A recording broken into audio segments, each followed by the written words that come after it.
Okay, so now you got yourself sorted out, and so when you are putting out your beats and stuff, at least you know it's getting protected and stuff.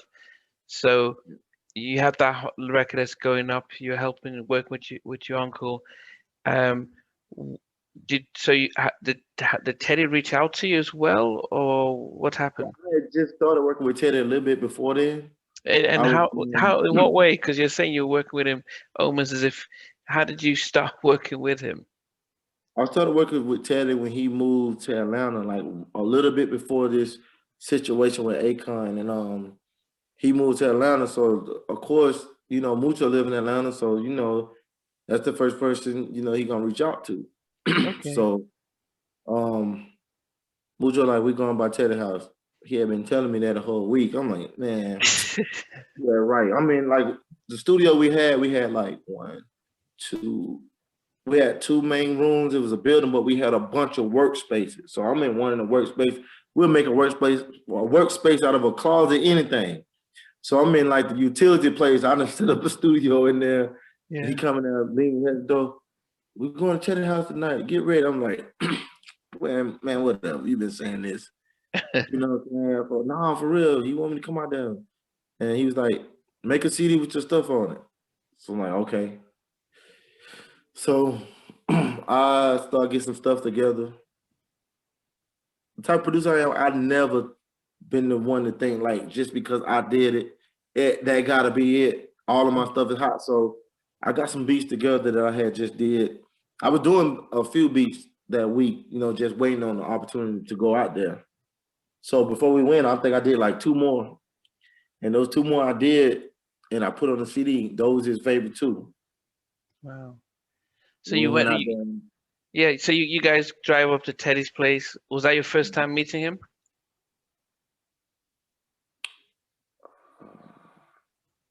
I think that was my first time meeting him like that, but I had met him once when I was younger. Okay. So you meet him at his house and stuff, and he's now. Does he say, "What do you got for me?" What was that first meeting like? He was like, yeah, they was just reminiscing on stuff, whatever. He's like, yeah, this my nephew I was telling you about. Mucho like he played talk box and vocal. Mucho like Mucho always got a joke. He's like, yeah, he think he you like he do. Just that day, it's Friday night, party hunting, feeling wild, booty shaking all around. One case, now getting down now. Just that day, it's Friday night, party hunting, feeling wild, booty shaking all around. More than one case.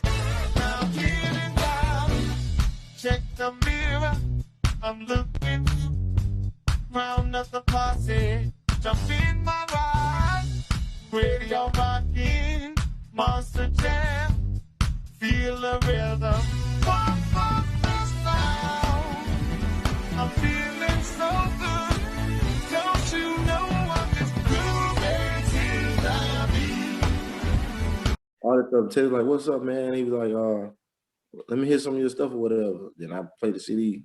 Like he liked everything on there on the CD, and we exchanged numbers. Mucho was like, yeah, it's cool. We exchanged numbers, and ever since then, that was it. I So was out then, there every night. so what were you doing when you then? So you moved from the little studio that you were working with Mucho to work with Teddy. What were you working on? With Teddy, Yeah, did you start working with him right away? immediately. At first, he was breaking me in. It was like I was just doing stuff, and he was like, well, do something like this. I would do something like that. He was trying to.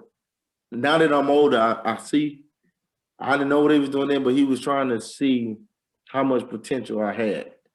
Do something like this, do something like that. You know what I'm saying? And then let me see.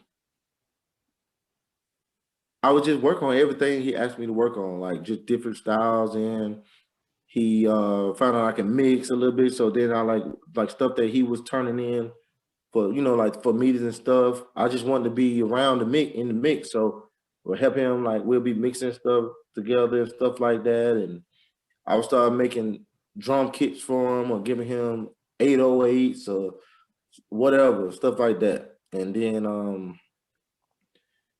I just did a bunch of stuff with him. And then he got me a passport, and we went on Okay. a Tanzania cruise together. So you hadn't flown, you haven't got a passport, you hadn't done any of that before. Now I had flown, but I hadn't had a passport. Okay. Oh, local flights. Okay. So in those early days when you were the stuff you were making, did it get released with any local artists, or what happened with the early stuff you guys were making? Not yet, because one thing about working with Ted, we did go back and use some of that stuff, but one thing about working with Ted is like a lot of that stuff, when like certain artists reach out to him, I want to work with you, we'll tailor make songs for certain artists. So then when he go work with a new artist or we work with someone else, that's one thing I did learn from him. I don't get stuck on just because I made this, I'm gonna give anything to this artist. But some of the stuff that we tailor made for certain artists, we would later go back years later, many years later, and just use the beat or something for someone else or whatever. But I went to California. Okay, so now I'm jumping the gun, but I started getting placements with him after that. The first years was just testing, doing this, and when he did turn a lot of my stuff in, but like I said, we were switching with the time. We wasn't holding on to any of that stuff. You know, if someone didn't take it, we moved to the next thing. But then after all that stuff, man, we started getting placements and working stuff together. I call myself trying to be sexy, right? I can play another one? Yeah. Can I? Yeah. All summer long, we've been together, and I never felt so good as when I'm with you. It's such a good time. Yes, it is. And when you get next to me, you make my heart beat fast. You told me don't think you smile.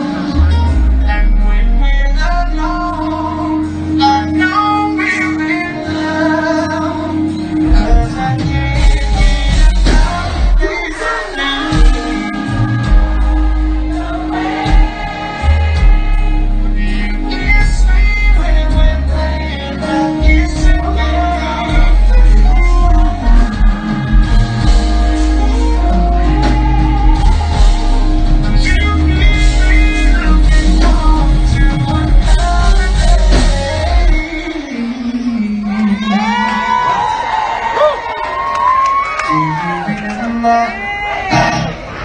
When we fell in love, we were young and innocent.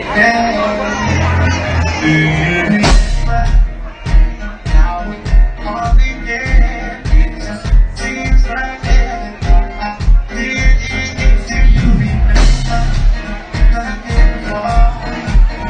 We were together all day long. Do you remember us all? So, because so by this time now, was Teddy with any of the groups? He had finished with Blackstreet, he was brilliant guy. So was he just on his own? What was going on around him? He was trying to put Blackstreet together. One of the first person that was at the house when I went out there like a few weeks later was Chauncey. He was trying to put the Blackstreet, and then, you know, it all crumbled. Then he tried to do the Dita group. That didn't work out. So then we were just producing on stuff. Then he said he's gonna do the God thing. That didn't work out. Then he go back. You know, it just it never stuck. We were working on songs for Blackstreet and Gato. So, and I think a lot of fans would want to find out. So, had Guy just released another level 2, and so by the time you guys were working on the Guy stuff, what had they already released That another? was that. This God stuff is going to be their next new album after God 3. Oh, so he was working on the Guy. So he was working first on the Guy stuff before Blackstreet. He was working on the Blackstreet stuff when I first started working with him. Okay. He was working with his wife at the time, Melinda. Okay. So, But did you get any insights to why it fell through? at the time, I wasn't paying attention to all the business stuff. It was just what he needed me to do. You know, I was just doing it. Mm, And when he said, "Okay, we're not working on that. We're working on this," I just roll with it. okay. Okay. And then so the Guy stuff also fell through, and then you Yeah. okay. Actually, we did. We started back. We toured. I went on tours with Blackstreet and Guy. So you know the tours were still going strong with Chauncey and Teddy with new members and stuff like that. Then 2010, I moved to California with Teddy. We was doing a Guy tour. That's when we was supposed to work on the new Guy album and all that stuff. You know what I'm saying? But it's just 3 people who's all grown men and all bosses in their own way. Yeah. It's just hard to agree on stuff. Yeah. Oh, kind of. Hello? Okay. Yeah. So I lost you for a second. So and I guess somebody would be watching this and saying, okay, so from the time Teddy was in Atlanta to the time he moves to Chicago, to California, how long was that where you were working with him doing all this stuff? Let's see.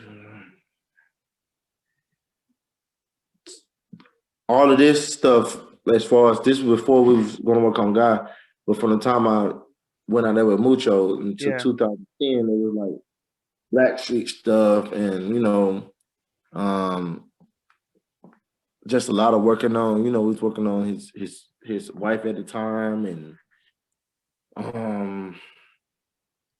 just a little bit of everything, remixes for Sierra, all type of stuff.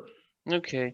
So one person, so I would be looking at this and saying, okay, a good 2-3 years, you're learning from Teddy.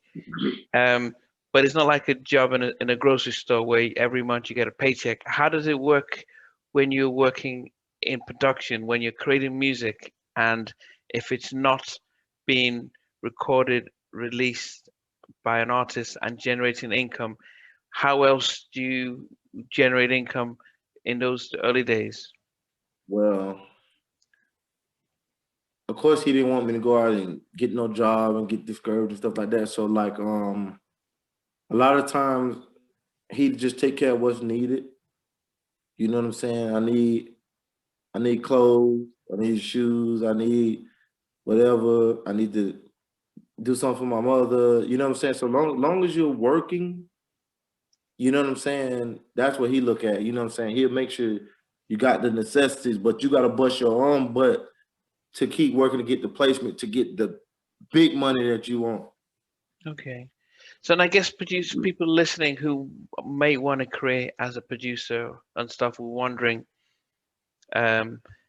if you sign to under a producer, a big producer, you don't negotiate a salary, and if you don't get a hit, yeah. So yeah, that's the kind of questions that they'll be wondering. Like, wow, if I wanted to get into as a producer and I'm working under Jermaine Dupri or Timbaland and stuff, do I expect them to say, okay, here's your salary, here's your monthly salary, and then when you get a hit, then that's where your publishing will kick in.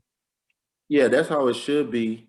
That's how it's supposed to be. I know that Dallas and Dr. Dre do that for their producers. They get a salary or whatever.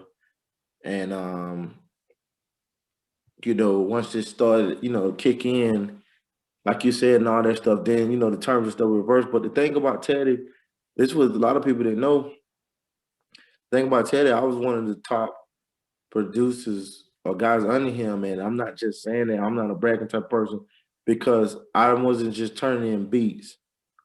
If he needed help with engineering, he needed top box vocal, or, you know what I'm saying? We kind of, I'm not saying that I'm Teddy or I'm Timberland or no one else, but we kind of did the same thing because he was one of the person that I idolized growing up, him and Roger Trout. And so the thing about with Teddy, when a lot of people don't know this, like Teddy would never put me on the paperwork. Even when I started getting placements with him, it was more like an uncle nephew thing. Like, you know, him and Mucho, they had their ups and downs, but you know, at one point they was like brothers, so it was like an uncle nephew thing. He never, and I seen him put other people on paperwork, but he never. He just had me under him. I never had to sign any paperwork. Oh, so you mean that you could leave at any time? He didn't keep you trapped. Yeah, but I wasn't leaving at any time. I was very loyal to Teddy, man. When I had to step out and, you know, lead, that's when I did that. Yeah.